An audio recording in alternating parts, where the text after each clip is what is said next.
Halo teman-teman, jumpa lagi bersama gua Sahal Muzamil. Masih dengan semangat yang sama untuk membahas buku tentunya. Kali ini gua akan mereview buku kedua dengan judul Identitas, Tuntutan Atas Martabat dan Politik Kebencian, karya Francis Fukuyama. Francis Fukuyama sebenarnya adalah nama yang cukup tenar di kalangan pembelajar ilmu politik. Dia adalah senior fellow Olivier Nomelini di Freeman Spogli Institute for International Studies, Stanford University, dan Direktur Mosbashir Center on Democracy, Development, and the Rule of Law. Karya beliau sebelumnya yang dianggap sangat fenomenal adalah The End of History and the Last Man, terbit pada tahun 1992 dan telah diterjemahkan ke dalam banyak bahasa, termasuk bahasa Indonesia. Bagi teman-teman yang penasaran dengan buku tersebut, dipersilakan untuk memburunya. Setahu gue, buku tersebut belum menjadi buku langka. Gue sendiri dapetin buku itu sekitar 3 tahun lalu di Jogja dengan harga yang cukup terjangkau. Maybe next time buku itu bisa jadi objek review juga di channel ini. Oke, langsung aja kita ke buku yang akan direview saat ini. Identitas, Tuntutan Atas Martabat dan Politik Kebencian, atau dalam judul aslinya Identity, the Demand for Dignity and the Politics of Resentment. Seperti hampir semua buku Fukuyama yang mengangkat tema demokrasi, buku ini juga sama, menguraikan perkembangan demokrasi, tetapi dikhususkan pada potongan abad ke-21. Fukuyama menilai dekade kedua abad ini menghadirkan dua peristiwa paling mengejutkan dalam perkembangan demokrasi, yaitu terpilihnya Donald Trump sebagai Presiden Amerika Serikat dan kemenangan referendum Brexit di tahun 2016.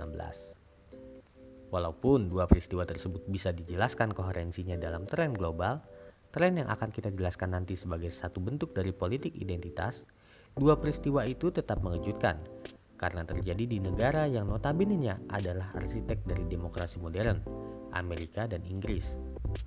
Fukuyama mengetengahkan pertama-tama bahwa politik identitas adalah sesuatu yang alami, yang berakar pada kesadaran atau jiwa mengikuti istilah Fukuyama dalam diri setiap manusia. Bagian dari jiwa itu adalah timos. Timos bertanggung jawab atas hasrat ingin diakui sebagai yang bermartabat, baik oleh diri sendiri maupun oleh orang lain, yang boleh jadi telah terpuaskan ketika kadar pengakuan yang diperoleh itu dirasa telah setara dengan yang dimiliki semua orang, ini disebut isotimia, atau baru terpuaskan ketika kadar pengakuan yang diperoleh itu dirasa telah melebihi yang dimiliki orang lain, ini disebut megalotimia. Menurut Fukuyama, banyak peristiwa penting dalam sejarah yang bisa dinilai baik atau buruk sebenarnya didorong oleh timos. Perjuangan menuju demokrasi misalnya, sebut saja revolusi Perancis, pada dasarnya didorong oleh orang-orang yang berhasrat untuk diakui setara dalam martabatnya. Itu adalah isotimia. Di lain tempat, hasrat untuk diakui superior, yang artinya megalotimia, mendorong Adolf Hitler melakukan genosida di Jerman, membawa ide yang sama dalam ekspansi ke berbagai belahan dunia, dan akhirnya meletuskan Perang Dunia Kedua. Apakah dengan demikian megalotimia selalu buruk dan isotimia selalu baik? Jawabannya tidak. Megalotimia juga melahirkan para patriotik seperti Gandhi yang mau repot-repot mengambil tanggung jawab untuk mempersatukan India. Sedangkan isotimia dalam satu perspektif bisa jadi tak realistis. Misalnya, bagaimana mungkin seorang pemalas dapat dianggap sama bermartabatnya dengan tentara yang mengorbankan diri dalam perang membela negara? Timos adalah satu konsep psikologi yang menurut Fukuyama penting untuk menjelaskan tren politik identitas hari-hari ini. Di samping timos, konsep psikologi lainnya adalah mengenai pemisahan antara apa yang ada di dalam dan apa yang ada di luar diri seseorang, atau antara diri batiniah dan diri lahiriah. Pemisahan yang secara historis telah dipupuk sejak kemunculan Kristen Protestan ini membuat banyak orang yakin bahwa mereka memiliki identitas sejati atau autentik yang tersembunyi dalam diri mereka sendiri, yang entah bagaimana bertentangan dengan peran yang diberikan masyarakat kepada mereka. Sampai di sini telah jelas bahwa manusia secara alami ingin diakui sebagai yang bermartabat, dan perkembangan mendorong agar pengakuan itu diperoleh seseorang bukan karena ia mengikuti peranan yang diberikan masyarakat, melainkan karena ia berhasil mengaktualisasi diri sejatinya sendiri. Demokrasi sebenarnya adalah iklim yang paling menyuburkan keinginan-keinginan seperti ini. Fukuyama menyebutnya sebagai individualisme ekspresif. Masalah pada individualisme ekspresif ini setidaknya ada dua hal. Pertama, pada tingkat minimal, Nilai-nilai bersama itulah yang memungkinkan manusia bekerja sama, memungkinkan kehidupan sosial. Semakin sedikit nilai-nilai bersama yang disepakati, semakin terbatas pula kemungkinan bekerja sama. Kedua, tidak semua manusia bersedia menakar sendiri nilai-nilainya. Sebagian besar cenderung menyesuaikan diri. Mereka yang disebut belakangan ini pada akhirnya akan terombang-ambing di pusaran pilihan-pilihan nilai yang semakin masif di bawah para individualis ekspresif. Sebagai hasil dari background psikologis tersebut, kini kita mendapati terciptanya kelompok-kelompok yang lebih kecil dan lebih baru, seperti kelompok imigran, feminis, LGBTQ, dan lain-lain, berhadapan-hadapan dengan kelompok arus utama yang lebih besar dan lebih tua, yang mengambil basis nasionalisme populis atau agama. Politisi berwatak oportunis atau memang yang sejujurnya terjebak dalam keadaan psikologis yang sama, kerap menjaring konstituen dengan cara mengeksploitasi isu identitas ini sebagai bahan bakar utamanya. Mereka menguatkan persepsi bahwa kelompok di mana konstituennya berada sedang dalam keadaan terhina, dan bahwa ini merupakan ulah kelompok lain, dan bahwa solidaritas politik dapat membawa martabat yang pantas untuk diri mereka. Fukuyama juga mencatat bahwa spektrum politik kiri kanan sebagaimana kita kenal di sebelumnya, kini telah berubah di hadapan fenomena identitas. Secara ironis, di tengah problem ketimpangan ekonomi yang kian melebar, partai sayap kiri menggeser perhatiannya dari pencarian formula untuk kesetaraan ekonomi ke pencarian formula untuk kesetaraan martabat bagi kelompok-kelompok yang lebih kecil dan baru, yang secara umum dapat diakui memang termarginalkan. Di sisi lain, sayap kanan seolah berubah menjadi penjaga kemurnian tradisi lama, alih-alih memikirkan strategi liberalisasi lebih lanjut di dalam sektor ekonomi. Dengan begini, partai sayap kanan masih mendulang dampak positif secara elektoral, tetapi partai sayap kiri terperosok semakin jauh ke dalam kekalahan pengaruh, atau dengan kata lain, melanjutkan tren yang telah dimulai sejak keruntuhan Uni Soviet. Jadi, itulah tantangan bagi demokrasi hari-hari ini. Politik identitas, alih-alih dimaksudkan untuk meluaskan pengertian tentang kita, justru sebaliknya, disemarakan untuk menyempitkan makna kata tersebut. Sebagai gantinya, kata mereka-merekalah yang mengalami perluasan makna. Ini juga berarti penegasan terus-menerus akan perbedaan, bukan mencari persamaan yang memungkinkan kompromi dan pencapaian konsensus. Akhirnya, polarisasi dan eksklusivitas kelompok tak terhindarkan, konflik horizontal tak berkesudahan. Pada titik ini terjawab sudah mengapa keterpilihan Donald Trump sebagai Presiden Amerika Serikat dan kemenangan referendum Brexit menjadi kejutan bagi demokrasi.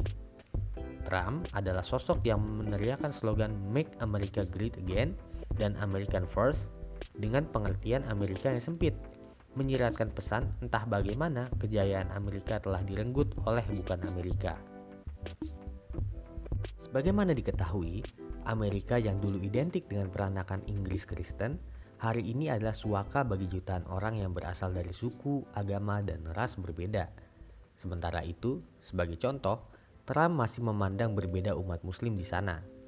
Ia juga menolak kemungkinan keberagaman yang bisa terjadi dengan mewacanakan pembangunan dinding pembatas antara Amerika dan Meksiko, yang dengan begitu menutup kesempatan berimigrasi. Kemenangan referendum Brexit punya cerita yang lain lagi. Para Brexiters mengkampanyekan bahwa kemerdekaan Inggris telah direnggut selama bertahun-tahun di bawah keanggotaan Uni Eropa. Tak lupa mereka mengungkit sejarah kejayaan Inggris di masa lalu, yang seharusnya bisa kembali diraih dengan pertama-tama merdeka sepenuhnya. Sekarang kita ketahui kampanye tersebut berhasil, meskipun banyak ekonom justru memprediksi sebaliknya, bahwa langkah Brexit tidak akan menguntungkan secara ekonomi. Ongkos yang harus dibayar itu belum termasuk pergolakan internal yang harus ditanggung Inggris. Skotlandia misalnya, secara terang-terangan menyatakan penolakan terhadap langkah tersebut. Jenis nasionalisme yang bekerja di balik dua peristiwa di atas, menurut Fukuyama adalah nasionalisme populis. Nasionalisme yang, sekali lagi, berbasis pada identitas etnis tertentu. Secara mutatis mutandis, Fukuyama menyebut fenomena ini serupa dengan semangat yang menyandarkan agama sebagai basis nasionalisme, seperti banyak dipraktikkan di Timur Tengah. Terpilihnya Trump sebagai Presiden Amerika Serikat dan kemenangan referendum Brexit adalah optimasi dari tren politik dekade kedua abad ini. Tetapi melalui buku ini Fukuyama tidak hanya bermaksud menjelaskan tren tersebut. Ia juga berusaha memberikan kiat-kiat untuk menghadapi tantangan demokrasi zaman ini. Tentu, ini bukan pesan yang diharapkan akan diterima politisi-politisi oportunis, melainkan untuk mereka yang merupakan seorang negarawan. Nasionalisme populis, menurut Fukuyama, harus dilawan dengan identitas nasional yang lebih luas dan integratif, yang mengambil kepercayaan sebagai basisnya.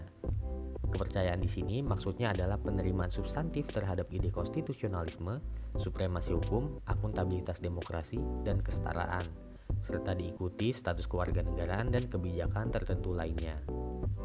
Kelompok-kelompok yang lebih kecil dan baru, termasuk imigran, semestinya diasimilasi ke dalam kelompok arus utama, alih-alih dihomogenisasi atau diposisikan sebagai musuh yang hendak merusak tatanan lama. Bahwa imigrasi besar-besaran dapat menjadi masalah, mengingat tak satupun negara mampu menampung dan melayani orang dalam jumlah tak terbatas, semestinya dapat dihindari dengan penegakan hukum yang ketat sejak awal dan merigidkan syarat naturalisasi. Tentu saja, layer ekonomi pada akhirnya harus juga diperhatikan. Keterpurukan ekonomi betapapun berkontribusi mengeraskan konflik identitas. Well, kurang lebih begitulah review gue terhadap buku ini. Buku berjudul Identitas, Tuntutan Atas Martabat dan Politik Kebencian karya Francis Fukuyama.